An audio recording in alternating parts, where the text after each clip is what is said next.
Hey guys, this is Matt Wenning. Where's the Dr. Wenning? I don't know. But this is Matt Wenning at winningstrength.com. And today I want to talk about two different topics that I think should be intermingled when we're talking about training. And those two topics are longevity and load. So let's get to it.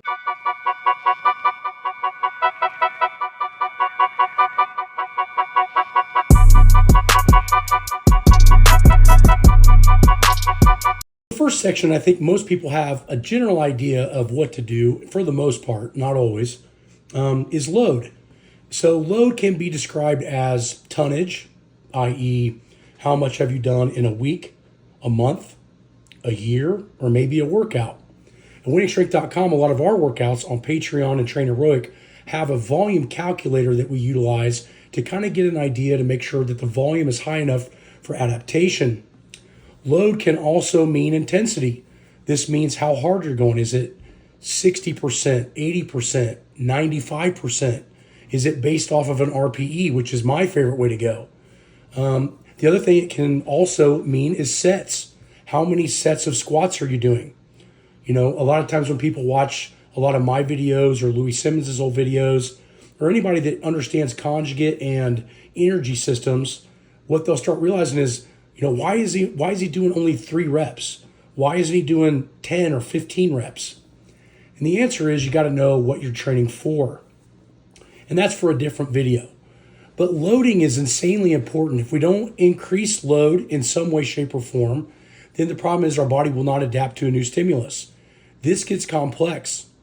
And so one of the favorite things that you can adjust in training that I have found super helpful is changing the mode of the exercise. Now, the mode is the exercise you select. So let's say one day I'm doing a regular barbell back squat, it's free. The next day I'm doing some sort of a Hatfield squat. And then the next day I might be doing some sort of a box squat with a different kind of bar. Well, as I started to talk, you started to realize that I said squat every time. And so the point being is that if we're doing very similar motor patterns, then we can see high transfer. But in reality, what happens is we have this flip coin on the other side, this longevity. And longevity means how long can you keep something up? And what you find is people that follow a simplistic program like, say, linear periodization, for example, or some other archaic training cycles that you do. The problem is most people, and I was in the same boat from the age of, say, 13 to around 20, is that we start to find exercises we like or exercises that make us feel strong. And then what do? We overuse that stimulus until it's no longer effective in our training. And so the only way to increase effectiveness in the training is to keep adding more sets, reps, or intensity or weight.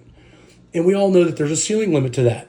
You know, eventually, once you get to, say, 6 or 7 sets of tricep pushdowns, the risk to reward and the benefit of that amount of volume may not be beneficial for hypertrophy or strength. So how do we keep adjusting stuff? Well, again, it comes back down to the mode, right?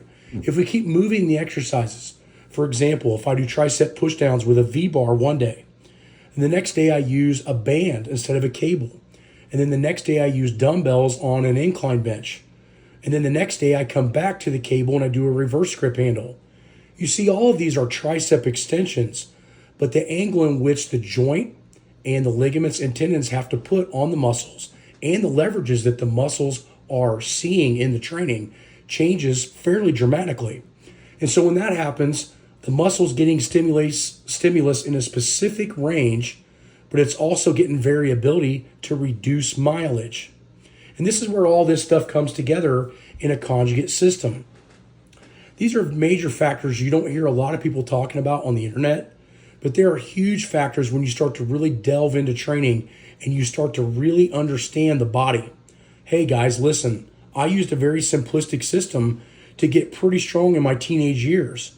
But by the time I was in my late teens, I already started having shoulder pain, elbow issues. My back was constantly pissed off. And yes, I was doing extreme numbers for that age. But the point is that once I found a more rotated system, I was able to effectively increase my intensity, increase my volume, and then also start to figure out that there were far more contractile types than just going into the gym and moving at whatever speed you want. So if we can look at the conjugate system as differences in speed, that can make sense as well. So if we look at the max effort method, there's really no speed to it. It's as much as you can move, right? Whether it be a 1 RM, a 2 or 3 or a 5, which is about the limit that I would say to go. Those all different rep ranges still don't have a speed parameter. On the flip side, on the dynamic effort day, it's about rate of force. And rate of force is not better than maximal effort, it's just different. It effectively allows you to train the upper body more often because you're using a different stimulus. Therefore, you're accommodating to your central nervous system not being able to overtrain. This is where the Soviets figured out how to train smarter than the Bulgarians were doing back in the day. So I hope this video kind of starts to shed some light, maybe turn some light bulbs on some of the training that you may be doing right or wrong, some of the people you might be listening to that don't understand this kind of stuff, or maybe you've been stuck in a rut for a year or two. If that's the case, hopefully we'll see you on Patreon or possibly on online coaching. So this is Matt Wenning. I'll see you guys at wenningstrength.com.